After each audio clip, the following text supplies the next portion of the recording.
आदरणीय मेरे नौजवान भाइयों, पूजा के योग्य मेरी माताएं बहनें, मंचासीन सभी हमारे नेतागण, चल रहा है। आप सबका मैं हृदय की गहराइयों से अभिनंदन करती हूँ, वंदन करती हूँ, नमन करती हूँ। और आज गांधी जयंती की पूर्व संध्या पर मैं राष्ट्रपिता महात्मा गांधी को नमन करती हूँ।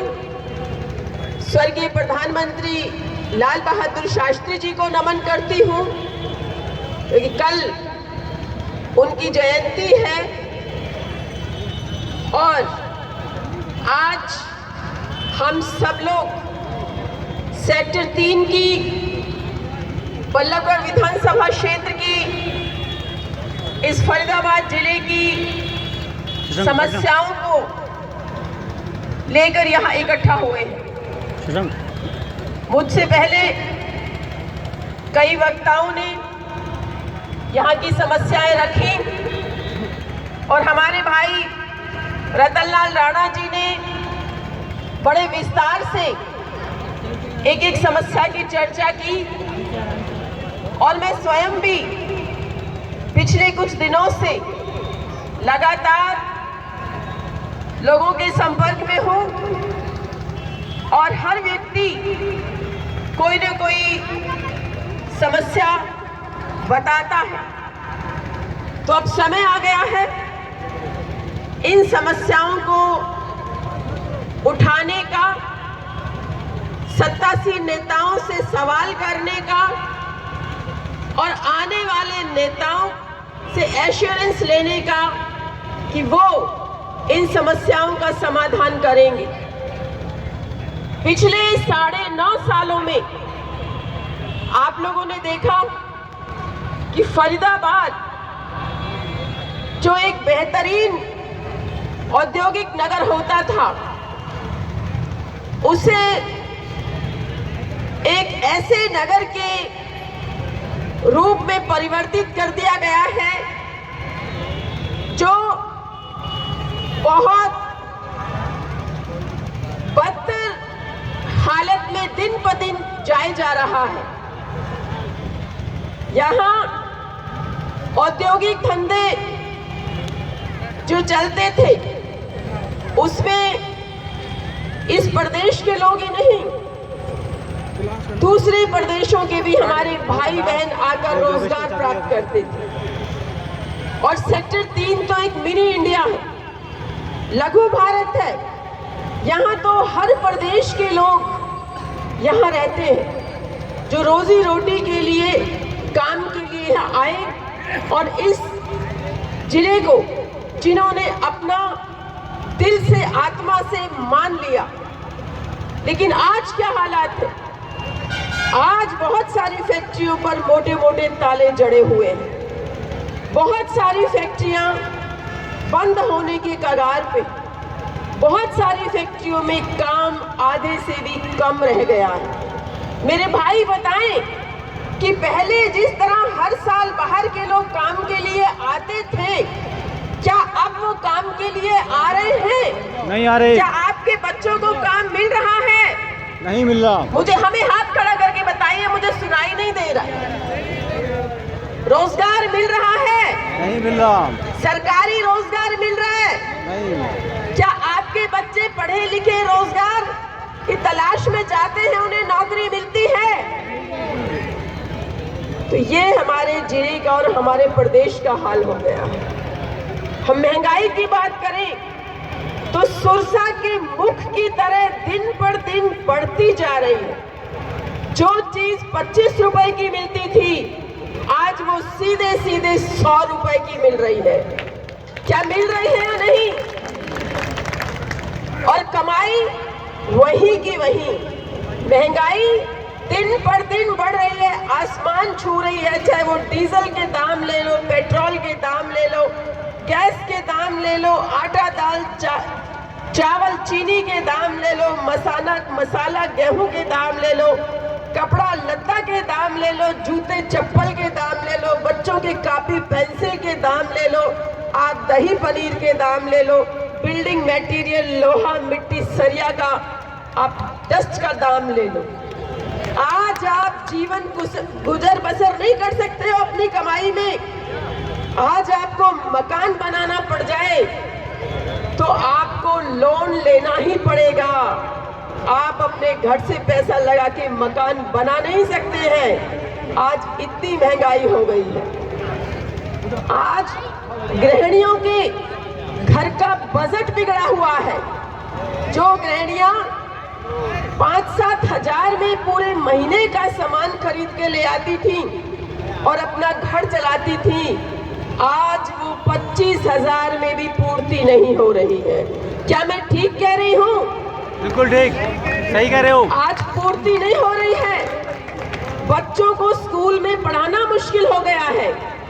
इतनी ज्यादा फीस है और कहते हैं कि किताब भी यहीं से खरीदो, वर्दी भी यहीं से खरीदो, और साल में 10-20 बार किसी ना किसी नाम पर पैसा आपके बच्चों से लिया जाता है। सरकारी स्कूलों की इतनी दुर्दशा है कि कोई गरीब से गरीब आदमी भी अपने बच्चे को सरकारी में पढ़ाना नहीं चाहता।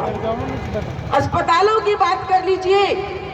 आज आप छोटे से बीमारी को लेकर चले जाओ, पहले 2-3 दिन एडमिट होते थे तो हजारों में खर्चा होता था। आज आप 2 दिन एडमिट हो जाओ, आपका लाखों में बिल बनेगा। क्या ये सच है? तो क्या इस सरकार का कोई कंट्रोल है शिक्षा पे, स्वास्थ्य पे? नहीं है। सरकारी अस्पतालों की बुरी हालत है। मरीज जान बचाने के लिए प्राइवेट में भागता है और वहां अपनी जेब कटवा के सर मुंडवा के घर पे आता है। आज जान की कीमत इतनी महंगी हो गई है। आज हम भ्रष्टाचार की बात करते हैं तो किसी भी सरकारी दफ्तर में चले जाइए, मेरे भाई पीछे बैठे हैं, आप जायज काम को भी बिना पैसे के नहीं करवा सकते। आप नगर निगम में चले जाओ, आप तहसील में चले जाओ, आप बिजली बोर्ड में चले जाओ, आप थाने में चले जाओ, आप एसडीएम ऑफिस में चले जाओ, आप फैमिली आईडी ठीक करा लो, आप प्रॉपर्टी आईडी ठीक करा लो, वहां भी आपकी जेब पे कैंची चलाई जाती है।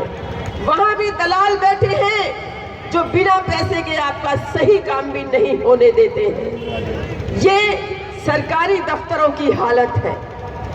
आप कहीं भी शहर में जाकर देख लीजिए, गंदगी के अंबार लगे हुए हैं। आज मुख्यमंत्री शहर में आए कि सफाई का पखवाड़ा चला रहे हैं, स्वच्छ भारत अभियान चला रहे हैं। आप शहर के मुख्य मार्गों पे नजर तो मार लो एक बार, जो गंदगी के ढेर लगे हैं। और उससे भी बुरी हालत कि गौवंश, जो गौ माता के नाम पे आप वोट मांगते हो, वो गौवंश आज गंदगी में मुंह मार मार के अपनी जान दे रहा है। आज इनके गौशालों में उनको रखने के लिए जगह नहीं है। आज बीमार पशुओं के इलाज के लिए इनके पास पैसा नहीं है। पिछले साल मुख्यमंत्री जिस जगह पे आके झाड़ू फेर कर गए थे, आज उस जगह की फोटो दैनिक जागरण में छपी है। वहां गंदगी का अंबार लगा हुआ है। तो जैसे मुख्यमंत्री पिछली बार आए थे, ऐसे ही मुख्यमंत्री जी ने नई झाड़ू पकड़ी हाथ में, फोटो खिंचवाया, फोटो सेशन हुआ और स्वच्छता अभियान का काम पूरा हो गया। ये इनका स्वच्छता अभियान चल रहा है। आप आज सड़कों की हालत ले लीजिए। बहुत सारे शहर की सड़कें ऐसी हैं जो हमारे टाइम की बनी हुई हैं और इनसे वो रिपेयर भी नहीं हुई, बड़े बड़े गड्ढे पड़े हुए हैं, वो गड्ढे भी इन लोगों से भरे हुए नहीं गए। आज ये जो अग्रवाल स्कूल वाली सड़क है, इसकी बात मैं करना चाहती हूँ कि ठीक ठाक सड़क हमने बनवाई थी, लेकिन इसको तोड़ के दोबारा बनवाया गया ताकि दोबारा से कमीशन खाया जा सके, दोबारा से पैसा खाया जा सके।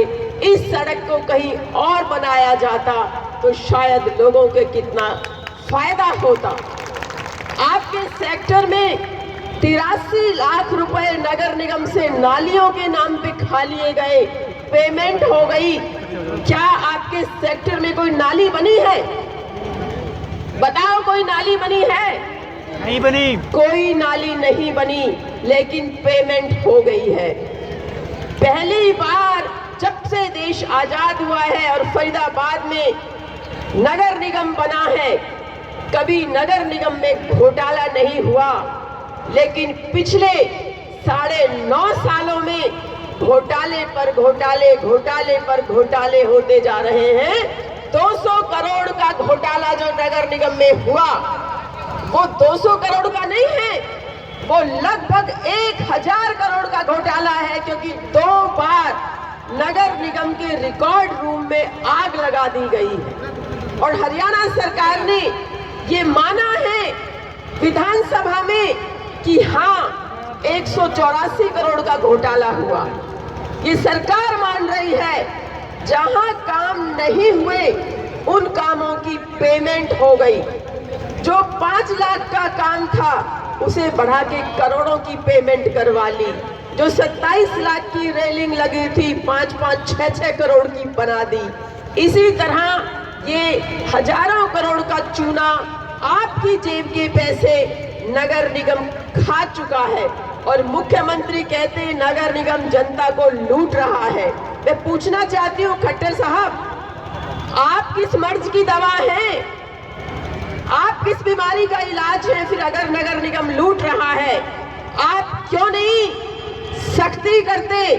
आपने तो कुछ लोगों को कुछ दिन के लिए अंदर किया और वो आज सारे जमानत पर बाहर घूम रहे हैं। इतना केस हल्का कर दिया कि उनको सजा भी मिलेगी या नहीं मिलेगी इसका कुछ पता नहीं है।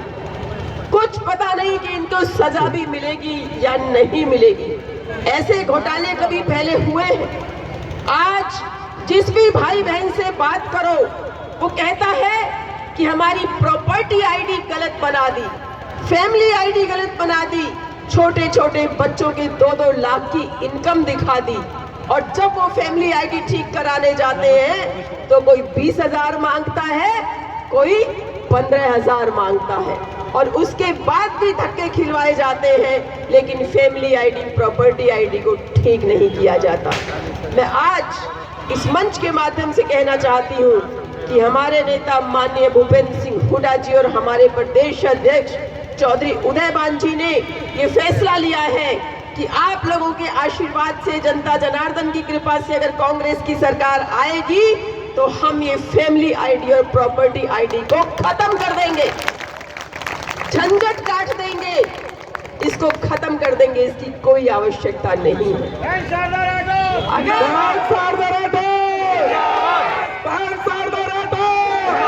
कांग्रेस पार्टी, हमारी सरकार में गरीब लोगों के राशन कार्ड नहीं काटे गए थे, कभी बुजुर्गों की पेंशन नहीं काटी गई थी, लेकिन इस सरकार ने कई लाख गरीब लोगों के बीपीएल कार्ड काट दिए। क्या ये सही है? सही है। क्या बहुत लोगों की पेंशन कटी है? ये सही है? सही है। तो ये भी मैं कहना चाहती हूँ कि जब हमारी सरकार आएगी तो हमारे नेताओं का फैसला है कि जिन लोगों के राशन कार्ड कटे हैं वो दोबारा बहाल किए जाएंगे।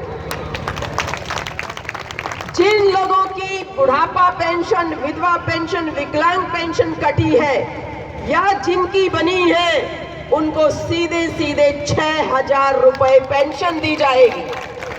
ये हमारे नेताओं का वायदा है, ये हमारा वायदा है आप लोगों से।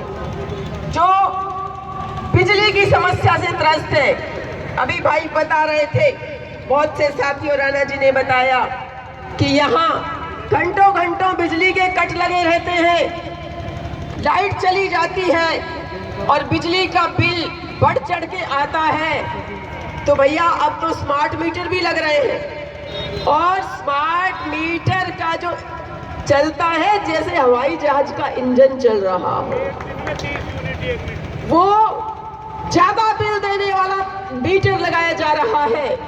और जो 12,000 रुपए मीटर के लगेंगे वो भी आप लोगों की जेब से काटे जाएंगे, आपको भरने पड़ेंगे। हम अपने नेताओं के अनुसार ये आपसे वायदा करते हैं कि जब हमारी सरकार आएगी हर घर को 300 यूनिट बिजली फ्री में दी जाएगी। हर घर को 300 यूनिट बिजली हम फ्री में देंगे। हमारी माताएं बहनें गैस सिलेंडर जो 400 रुपए का हमारे टाइम में होता था, आज 1100-1200 रुपए का कर दिया। और जब देखा कि 5 प्रदेशों में चुनाव आ रहे हैं तो 200 रुपए बढ़ा घटा दिए। भाई जेब तो काट ली, जेब तो पहले काट ली, उसमें डाल दिए 200 रुपए कि ये लो भाई, ये लॉलीपॉप ले लो, ये टॉफी ले लो, चूसते रहो और वोट हमें दे दो। तो भाई इनकी बातों में मत आना, ये अब तो 200 रुपए घटाए हैं, अगर फिर से सरकार में ले दे तो 500 बढ़ाएंगे सीधे सीधे 500 बढ़ेंगे। आज कमर्शियल पे तो बढ़ा दिए हैं, कमर्शियल सिलेंडर पे तो बढ़ा दिए हैं, 200 रुपए बढ़ा दिए हैं। और घर के सिलेंडर पर भी ये चुनाव खत्म होने दो, सीधे सीधे 500 रुपए बढ़ेंगे। तो आप ऐसे लोगों को समझ जाइए। हमने कर्नाटक में, हिमाचल में, राजस्थान में हमने 500 रुपए का गैस सिलेंडर देना शुरू कर दिया है। जब सरकार आएगी हरियाणा में आप लोगों के आशीर्वाद से, तो हरियाणा सरकार आपको 500 रुपए का गैस सिलेंडर देगी। ये हमारे नेताओं का आपसे वायदा है। आप साथ दीजिए, वही हालात हम देंगे जिन हालातों के लिए आपने हमारी सरकार पहले बनाई थी, लेकिन बहक गए लच्छेदार भाषणों में, घुमावदार बातों में, मुद्दों से भटक गए और राजनीति की दिशा पे उल्टा चल दिए, जबकि हमें सीधी दिशा पे चलना चाहिए। और सीधी दिशा क्या है? सीधी दिशा है कि हम जनता के हितों की लड़ाई लड़ें, जनता के मुद्दों पर हम वोट डालें। आज मुद्दे ही कुछ के कुछ बन गए हैं, आज तो मुद्दे ही हवाई हो गए हैं। जमीनी हकीकत क्या है? गरीब आदमी खून के आंसू रो रहा है, एक एक पैसे को तरस गया है, बेटी की शादी के लिए नींद नहीं आती है, घर चाहे छत टूट रही हो लेकिन जेब में पैसा ना होने की वजह से रिपेयर नहीं करवा रहे हैं। ये जमीनी हकीकत है। बिजली नहीं आ रही, पानी का इतना बुरा हाल है कि नल खोलते हैं तो बदबूदार पानी आता है, नल खोलते हैं तो मिट्टी वाला पानी आता है, नल खोलते हैं कहीं सीवर से मिला हुआ पानी आता है, और कभी नल खोलते हैं तो पानी नहीं आता। तो क्या इसलिए आपने सरकार को चुना था? क्या इसलिए आपने इनको, जनता को बेवकूफ बनाने के लिए सत्ता में लेकर आए थे? तो आज ये जनता के मुद्दों को हमें समझना होगा। हमारी सरकार आने पर मेरा आपसे वादा है कि हमारे नेताओं की रहनुमाई में आप सबको जैसे मीठा पानी मिलता था, सबको मीठा पानी उपलब्ध हम कराएंगे। किसी को सीवर का पानी, कीचड़ का पानी नहीं पीना पड़ेगा।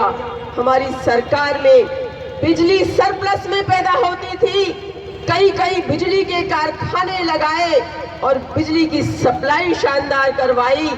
आज इस प्रदेश पर 4 लाख करोड़ रुपए का कर्ज है, और जब हमारी सरकार थी तो मात्र 56,000 करोड़ का कर्जा होता था, और वो 56,000 में से भी 32,000 हमने बिजली के बड़े कारखाने लगाने के लिए कर्जा लिया था। लेकिन इन्होंने एक भी कारखाना बिजली का नहीं लगाया, और सीधे सीधे इन्होंने 4 लाख करोड़ का कर्जदार इस प्रदेश के लोगों को, यहाँ की जनता को बना दिया। बहन जी 2 मिनट बैठिए, मैं खत्म करने जा रही हूँ। जरूरी मुद्दे हैं, आपके मुद्दे हैं। हमारी सरकार के टाइम में ये बड़ा शोर मचाते थे कि हम ये लागू कर देंगे, हम ओपीएस लागू कर देंगे। इन्होंने तो नहीं किया, लेकिन हम आपसे वादा करते हैं कि ओल्ड पेंशन स्कीम को कांग्रेस की सरकार सबसे पहले हरियाणा में लागू करेगी। ये हमारा आपसे वायदा है। जो SC ST का बैकलॉग खाली पड़ा हुआ है उसको भी हम भरेंगे। आज 2 लाख नौकरियां हरियाणा सरकार लेकर बैठी हुई है, वैकेंसी पड़ी हुई है, लेकिन ये भरते नहीं हैं। आज 22 बार पेपर हुए, 18 बार लीक हुए। ये पेपर लीक की सरकार बन गई है, ये माइनिंग घोटाले की सरकार बन गई है, ये शराब घोटाले की सरकार बन गई है, ये दवाई घोटाले की सरकार बन गई है, ये नगर निगम घोटाले की सरकार बन गई है। तो ये तो घोटालों की सरकार है। अगर इन पर विश्वास करते रहे, इनको फिर से आप सत्ता में लेकर आए, तो ये आप लोगों को बिल्कुल कंगाल करके रख देंगे। जैसे हिटलर ने जर्मनी को बर्बाद कर दिया था, इसी तरह यहाँ के सत्ताधारी लोग इस देश और प्रदेश को बर्बाद करने पर लगे हुए हैं, भाईचारा तोड़ने पर लगे हुए हैं। जो हिंदुस्तान, जो एक रंग बिरंगे फूलों का गुलदस्ता है, हम सब एक परिवार के सदस्य हैं, उस भाईचारे को तोड़ के अपनी राजनीतिक रोटियां सेकना चाहते हैं। मैं इन्हें बताना चाहती हूँ, सिर्फ 2 लाइनों में, ज्यादा बड़ी बात नहीं कहती, कि आईना तोड़ने वालों तुम्हें ये ध्यान रहे, आईना तोड़ने वालों तुम्हें ये ध्यान रहे, अक्स बिखर जाएगा तुम्हारा भी कई हिस्सों में। तुम तो देश को तोड़ने की बात करते हो, लेकिन आप कहां के रहोगे? देश कभी नहीं टूटेगा, ये देश तो एक रहेगा। इस देश की एकता, अखंडता और अस्मिता को इस देश के जो नौजवान हैं, देश के बुजुर्ग हैं, महिलाएं हैं, किसान हैं, व्यापारी हैं, कर्मचारी हैं, इस देश के हर वर्ग की जिम्मेदारी है इस देश को जोड़ के रखना। वो टूटने नहीं देंगे, आपके मंसूबों को सिरे नहीं चढ़ने देंगे। तो मैं यही कहना चाहती हूँ कि आप इन लोगों की बातों में मत आइए, आप जनता के मुद्दों पर वोट दीजिए। आपके बीच में आते हैं आपके विधायक, आपके मंत्री, तो उनसे सवाल कीजिए कि 9.5 साल में मीठा पानी कहाँ गया, हमारे बिजली की सप्लाई कहाँ गई, हमारे बच्चों के रोजगार का क्या हुआ, हमारे फैमिली आईडी, प्रॉपर्टी आईडी क्यों खराब किए, निगम में पैसे क्यों लिए जाते हैं, हमारे किसानों की आय कब दुगनी करोगे, कब हमारी जेब में पैसा आएगा, कब ये देश खुशहाल बनेगा, कब ये प्रदेश खुशहाल बनेगा। जिन वायदों को आपने किया था वो वायदे कब पूरे होंगे, आप इनसे सवाल जरूर करना। और मैं भी सवाल करना चाहती हूँ यहाँ के विधायक और कैबिनेट मंत्री मूलचंद शर्मा जी से कि शर्मा जी, आप इस सेक्टर 3 में आज 9.5 साल हो गए आपको सत्ता में आए, क्या 9 बार भी यहाँ की समस्याओं पर चर्चा करने आए हैं? नहीं आए। क्या आए हैं मूलचंद शर्मा जी समस्याएं पूछने? नहीं आए। तो आप मूलचंद शर्मा जी से जरूर पूछना कि हमारे कामों का, हमारे विकास का क्या हुआ, मीठे पानी का क्या हुआ, आपके वायदों का क्या हुआ, आपके खोखले नारों का क्या हुआ, आपके स्लोगनों का क्या हुआ, क्या वो सारे जुमला हैं? तो भाई, जुमलेबाजों को हम वोट नहीं देंगे, ये खुल के आपको कहना होगा और ऐसे लोगों को सत्ता से बाहर करना होगा। ये कहते हैं सबका साथ, सबका विकास, सबका विश्वास। अरे सबका साथ कह के वोट तो ले लिए, लेकिन विकास किसका हुआ? होटलों का विकास अपना खुद का इन लोगों ने किया। आज होटल पे होटल, होटल पे होटल, होटल पे होटल, होटल पे होटल खुले जा रहे हैं। तो भाई आप बता दो, आपका भी कोई ढाबा खुला है क्या? नहीं खुला। आपका कोई ढाबा खुला है? कोई एक आदमी हाथ खड़ा करके बताओ इस सरकार में। जिनके खुले उनके बंद हो गए। आपके सारे हिस्से के होटल मंत्री जी ने खोल लिए। तो भाई क्यों नहीं खोलेंगे? वो विधायक हैं, कैबिनेट मंत्री हैं, उन्हीं को अधिकार है होटल खोलने का। आप लोग तो वोट देने को हो बस, आप लोग तो भाषण सुनने को हो बस, आप लोग तो झूठे नारे झूठे वायदे हजम करने को हो बस। लेकिन आपको मैं आह्वान करती हूँ कि आप अपनी ताकत को पहचानिए, अपनी सोई हुई शक्ति को जगाइए कि आपके हाथ में बहुत बड़ी ताकत है और आप एक वोट के हथियार से, वोट की चोट से किसी भी नेता को घर में बिठा सकते हो और किसी भी नेता को अपना नुमाइंदा बना सकते हो। तो अपना नुमाइंदा बनाने से अपना नुमाइंदा बनाने से पहले ये अवश्य सोचें कि हम किसको बनाने जा रहे हैं, हम किसको बनाने जा रहे हैं। क्या ये अपना विकास करेगा या हमारा विकास करेगा? तो ऐसे व्यक्ति को चुनो, चाहे वो कोई भी हो, जो आपकी सोचे, आपका विकास करे। मैं यहाँ बहुत लंबा समय नहीं लूंगी, 5-7 मिनट और लूंगी बस मैं आप लोगों के। हमारे टाइम में इस फरीदाबाद जिले में बड़े बड़े प्रोजेक्ट आए, चाहे वो मेट्रो बल्लभगढ़ तक आने का प्रोजेक्ट था, चाहे वो ESI हॉस्पिटल में मेडिकल कॉलेज बनाने का प्रोजेक्ट था, चाहे वो IMD लाने का प्रोजेक्ट था, चाहे वो हमारे बहुत बड़े बड़े जो हाईवे पर फ्लाईओवर्स बन रहे हैं, ये कांग्रेस के टाइम का प्रोजेक्ट था। आशियाना हमने गरीबों के लिए सेक्टर 62 में प्लॉट बना कर दिए, गांव में फ्लैट बना कर दिए, गांव में 100-100 गज के हमने प्लॉट दिए, बापू नगर में हमने फ्लैट बना के दिए, हमने डबुआ कॉलोनी में फ्लैट बना कर दिए। इनसे पूछिए अगर 1 इंच भी जगह इस भारतीय जनता पार्टी की सरकार ने आपको दी हो तो आज आप मुझे बेशक जो कहना चाहें, जो सजा देना चाहे वो दे दो।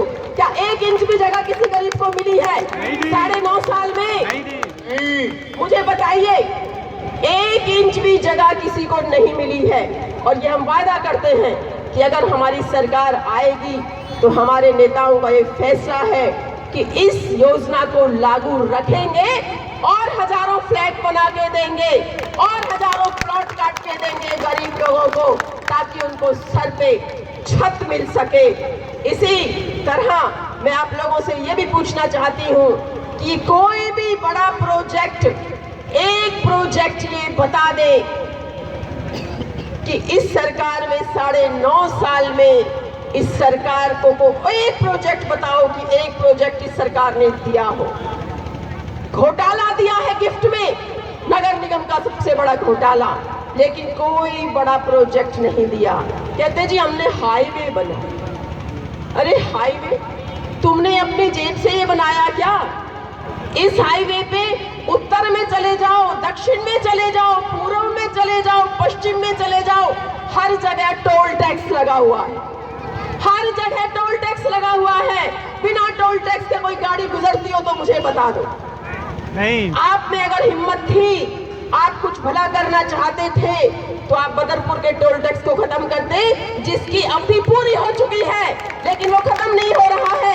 गुड़गांव का टोल टैक्स खत्म करते, जिसने कितने ऊपर पैसे जा चुके हैं, लेकिन अभी तक वो रिलायंस का टोल टैक्स पूरा नहीं किया जा चुका है। और ये तो कौन सी बीरबल की खिचड़ी बन गई है जो जिंदगी भर पकती रहेगी लेकिन पूरी पकने में नहीं आएगी। ये टोल टैक्स खत्म नहीं होंगे। एक भी बड़ा प्रोजेक्ट ये सरकार लेकर नहीं आई है। हमारे पुराने प्रोजेक्ट्स, चाहे वो रेनी वेल स्कीम थी जिसके तहत 48 पीने के पानी के बड़े बूस्टर हमने बनवाए, 17-18 बूस्टर बल्लभगढ़ विधानसभा क्षेत्र में बने। इन लोगों ने कोई नया काम आप लोगों के लिए नहीं किया है। हाँ, एक राजनीति को गलत दिशा में ले जाने का काम किया है कि राजनीति को असली मुद्दों से भटका दो और जमीनी हकीकत को दबा दो, लोगों की समस्याओं से मुंह मोड़ो और उनकी भावनाओं से खिलवाड़ करो।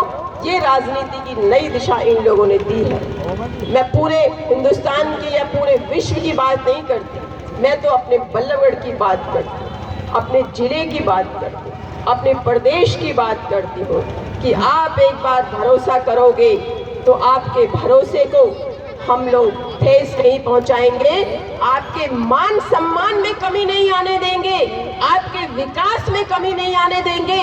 और आज जो लोग अफवाह फैलाते हैं कि ये तो चुनाव ही नहीं लड़ेगी, कोई कहता है तो पलवल से जाके लड़ेगी, नई बात फैलाना शुरू किया इन्होंने।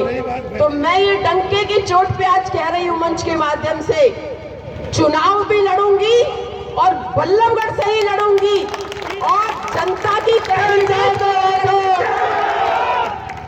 जनता की उम्मीदवार बन के चुनाव लड़ूंगी, जनता से पूछकर चुनाव लड़ूंगी। अगर आप चाहते हैं कि आपकी बहन चुनाव लड़े तो मुझे हाथ खड़ा करके बता दीजिए, अगर मेरा साथ आपने देना है तो मैं ये चुनाव अवश्य लड़ूंगी।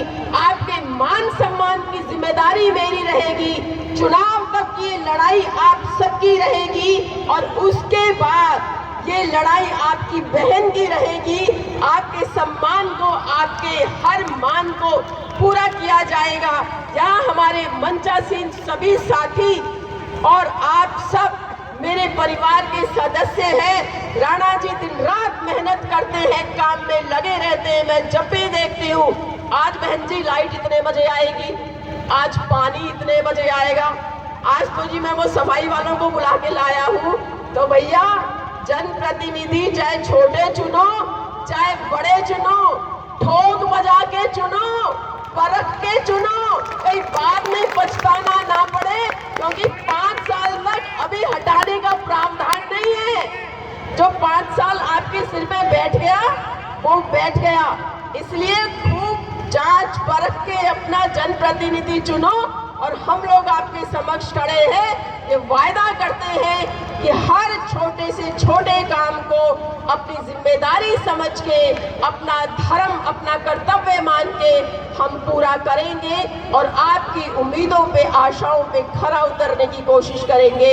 इन्हीं शब्दों के साथ आप सबका मैं बहुत बहुत धन्यवाद करती हूँ। भाई विजय अरोड़ा जी, आपका भी मैं बहुत शुक्रिया अदा करती हूँ कि आपने जिन लोगों को हम सब ने टेलीफोन किए, आप आए हैं और एक बार जयकारा लगा के कार्यक्रम समाप्त करेंगे। बोलो भारत